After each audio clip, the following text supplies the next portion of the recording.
Singer Mangli ఎవరి సహాయం లేకుండా అసలు బ్యాక్గ్రౌండ్నే లేకుండా ఫోక్ సింగర్గా తనకంటూ స్పెషల్ స్టేటస్ సంపాదించుకుంది. మరి ముఖ్యంగా సింగర్ మంగ్లీ పేరు చెప్తే కామన్ పీపుల్స్తో పాటు స్టార్ సెలబ్రిటీస్ కూడా ఓ రేంజ్లో ప్రశంసలు కురిపించేస్తూ ఉంటారు. అంత టాలెంటెడ్. కేవలం సినిమా పాటలకే కాదు, కొన్ని ప్రైవేట్ పాటలు అలాగే పొలిటీషియన్స్కి సపోర్ట్ చేస్తూ కూడా స్టేజ్ ఎక్కి పాటలు పాడేస్తూ అదరగొట్టేస్తుంటుంది. కేవలం మంగ్లీ పాట కారణంగానే హిట్ అయిన సినిమాలు కూడా బోలెడు ఉన్నాయి. అలాంటి మంగ్లీ రీసెంట్గా ఊహించని చిక్కుల్లో ఇరుక్కుంది. అసలు మంగ్లీపై ఇలాంటి వార్తలు వినాల్సి వస్తుంది అంటూ అభిమానులు కూడా ఊహించలేకపోయారు. ఆమె తన బర్త్డే నాడు ఒక చిన్న పార్టీ ఏర్పాటు చేసుకుంది. అయితే ఆ పార్టీకి ఎటువంటి పర్మిషన్ లేకపోవడం, ఆ పార్టీలో భారీ ఎత్తున విదేశీ మద్యంతో పాటు డ్రగ్స్ దొరకడం, పార్టీకి వెళ్లిన వాళ్ళని టెస్ట్ చేయగా కొందరికి డ్రగ్స్ పాజిటివ్ రావడం సంచలనంగా మారింది.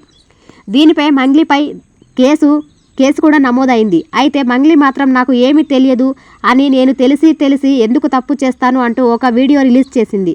నా పుట్టినరోజు సందర్భంగా మా అమ్మ నాన్న కోరిక మేరకు ఒక పార్టీ ఇచ్చాను. ఇందులో కేవలం నా స్నేహితులు, సన్నిహితులు, తల్లిదండ్రులు, కుటుంబ సభ్యులు మాత్రమే ఉన్నారు. అందరూ నాకు కావలసిన వాళ్ళే. మందు ఉంది, కానీ మీరు అన్నటువంటి విదేశీ మందు కాదు. డ్రగ్స్ అసలు వాడడం గురించే మాకు తెలియదు. మందు లోకల్గా మాత్రమే తెప్పించాము. లోకల్ మందు సౌండ్ సిస్టమ్కి పార్టీకి పర్మిషన్ తీసుకోవాలి అని నాకు తెలియదు. తెలిస్తే ఖచ్చితంగా తీసుకుంటాను, లేకపోతే ఎందుకు ఈ విధంగా తప్పు చేస్తాను అంటూ తన తప్పుని కప్పిపుచ్చుకునే ప్రయత్నం చేసింది అని మంగ్లీని ఘాటుగా విమర్శిస్తున్నారు నెటిజన్స్. సినీ స్టార్స్తో పార్టీలకి వెళ్తావు, నిరంతరం వాళ్ళతో టచ్లో ఉంటావు, బడా పొలిటీషియన్స్కి పాటలు పాడతావు, మరి అలాంటి నీకు ఈ మాత్రం తెలీదా?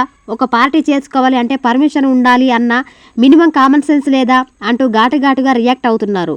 అయినా లోకల్ మందు ఉంది అని ఒప్పుకున్నావు, నువ్వు మందు తాగవా అంటూ కొంతమంది ఇది మంగ్లీ నిజ స్వరూపమని, ఆమె పైకి కనిపించేంత సాఫ్ట్ కాదు అని బర్త్డే పార్టీలో లీక్ అయిన వీడియో ఆధారంగా చెబుతున్నారు. ఆ వీడియోలో ఎవరో వీడియో రికార్డ్ చేస్తుంటే ఆమె తీయొద్దు, వీడియో ఆపండి అంటూ గట్టిగా మాట్లాడిన క్లిప్స్ సోషల్ మీడియాలో బాగా ట్రెండ్ అవుతూ వైరల్గా మారాయి. ఈ క్రమంలోనే మంగ్లీ